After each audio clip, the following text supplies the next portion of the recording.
Assalamualaikum warahmatullahi wabarakatuh. Halo semuanya, kembali lagi di channel Galeri Anis.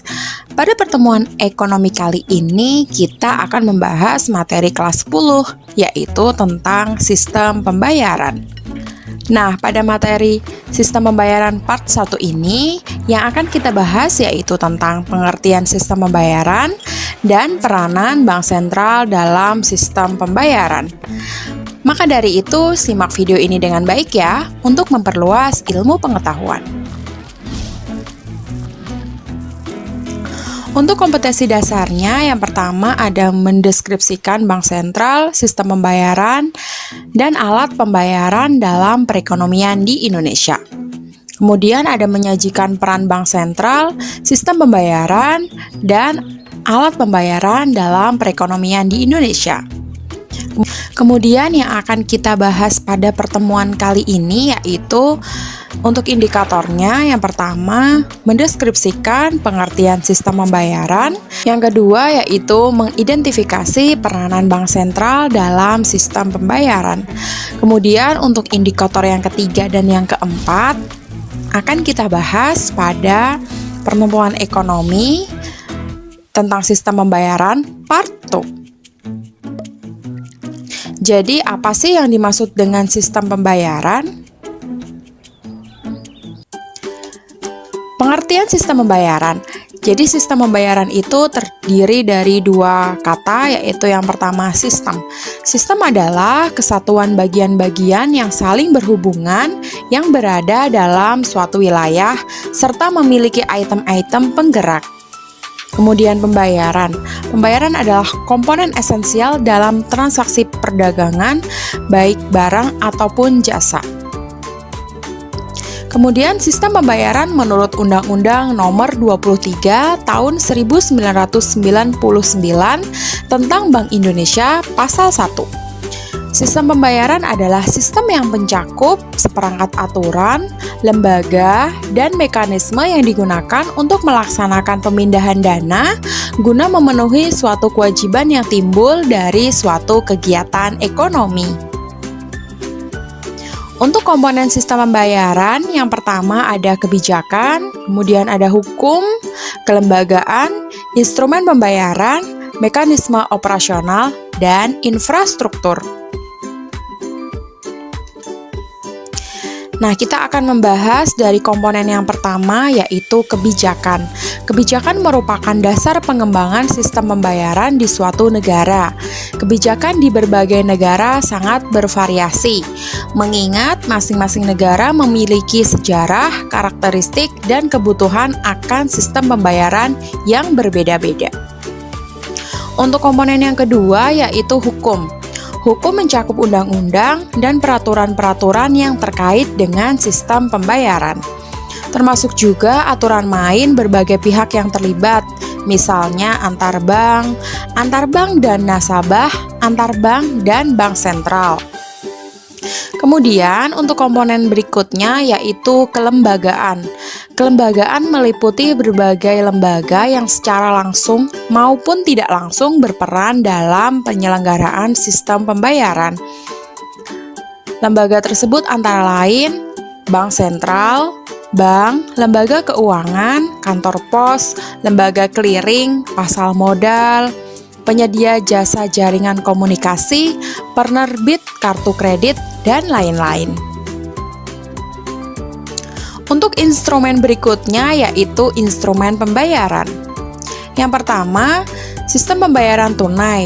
Instrumen yang digunakan berupa uang kartal, yaitu uang kertas dan uang logam. Yang kedua, sistem pembayaran non-tunai, yang dapat digunakan berupa alat pembayaran menggunakan kartu, cek, bilet giro, nota debit, maupun uang elektronik. Untuk komponen berikutnya yaitu mekanisme operasional. Sistem dan mekanisme operasional dealnya harus dapat menjamin kelancaran dan keamanan perpindahan dana, serta kepastian penerimaan dana oleh pihak penerima. Kemudian untuk komponen kebijakan moneter yang selanjutnya yaitu infrastruktur.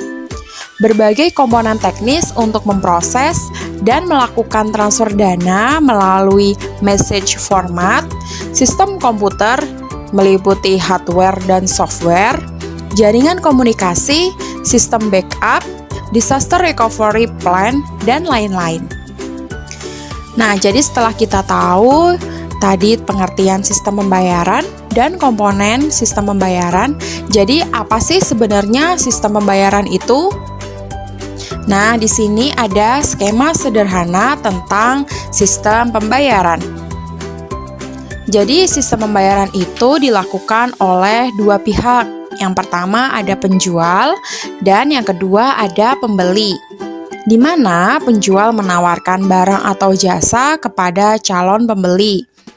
Dalam transaksi tersebut terjadi kesepakatan antara kedua belah pihak, baik dari pembeli maupun dari penjual. Setelah terjadi kesepakatan, kemudian pembeli melaksanakan pembayaran baik melalui tunai maupun non-tunai. Nah, itulah gambaran singkat mengenai skema sistem pembayaran. Nah, di sini ada perkembangan cara pembayaran. Jadi yang pertama itu melalui barter. Jadi barter yaitu kegiatan tukar-menukar barang yang dilakukan oleh dua pihak tanpa adanya uang ataupun kartu kredit.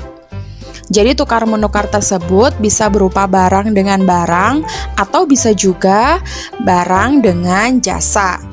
Kemudian setelah adanya sistem barter, ditemukannya uang. Jadi uang itu di zaman dulu bisa berupa kerang atau batu, lempengan logam, dan logam mulia. Kemudian setelah itu ditemukanlah yang namanya uang giral. Jadi uang giral itu adalah alat pembayaran berbentuk surat-surat berharga atau surat-surat penting. Nah, contohnya seperti cek, biliet giro, ataupun transfer.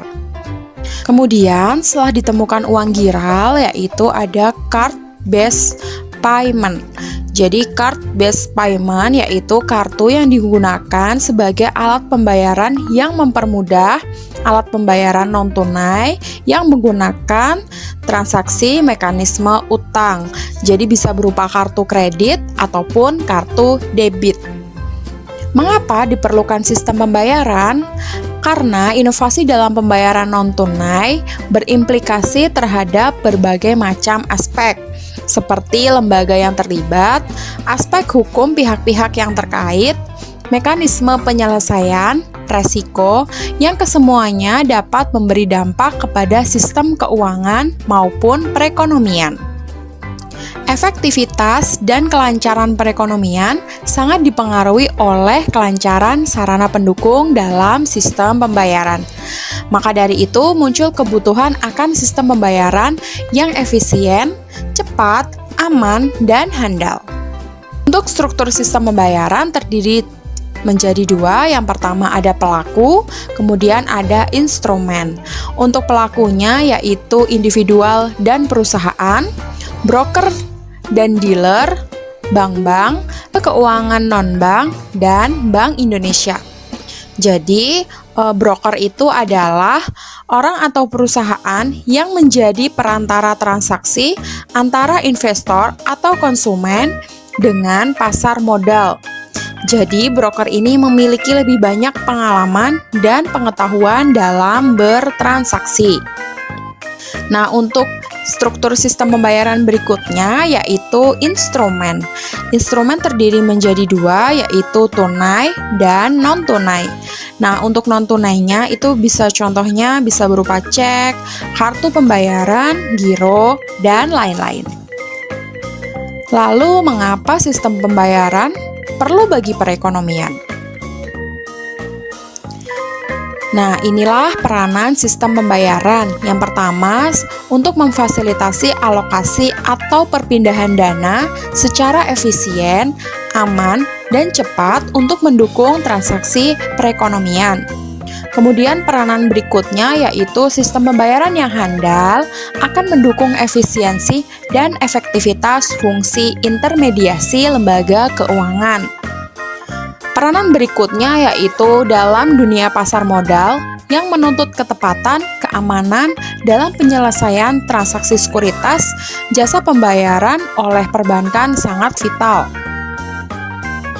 Lalu bagaimana ya peranan Bank Indonesia dalam sistem pembayaran?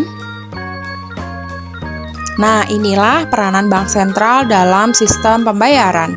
Yang pertama sebagai pengawas, kemudian sebagai policy responsibilities, kemudian sebagai penyelenggara, dan kemudian Bank Sentral sebagai sistem pembayaran sebagai tugas pokok dari Bank Sentral. Nah, kita bahas ya. Jadi peranan Bank Sentral yang pertama sebagai pengawas. Tujuannya untuk memastikan proses sistem pembayaran sampai pada tahap penyelesaian akhir atau settlement yang dapat berlangsung secara tepat waktu. Peranan berikutnya sebagai pengatur. Pengatur untuk menetapkan arah pengembangan sistem pembayaran secara nasional, blueprint, dan mengatur struktur dan operasi sistem pembayaran secara keseluruhan untuk menjamin keamanan dan kehandalannya. Peranan berikutnya yaitu sebagai penyelenggara. Jadi, Bank Sentral di sejumlah negara berperan aktif sebagai penyelenggara sistem pembayaran, khususnya dalam operasi sistem pembayaran bernilai besar atau large value payment.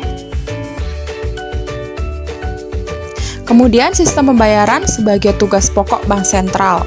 Di Indonesia, menurut Undang-Undang Nomor 23 Tahun 1999, secara eksplisit menyatakan bahwa salah satu tugas Bank Indonesia di bidang sistem pembayaran. Bank Indonesia memberikan perhatian yang lebih besar terhadap pengembangan sistem pembayaran di Indonesia. Oke, untuk pertemuan ekonomi kali ini cukup sampai di sini dulu ya. Jika video ini bermanfaat, silahkan subscribe, like, dan komen. Dan jangan lupa juga untuk follow Instagram Anis_Motret. Sampai jumpa pada pertemuan ekonomi selanjutnya. Thanks for watching. Wassalamualaikum warahmatullahi wabarakatuh.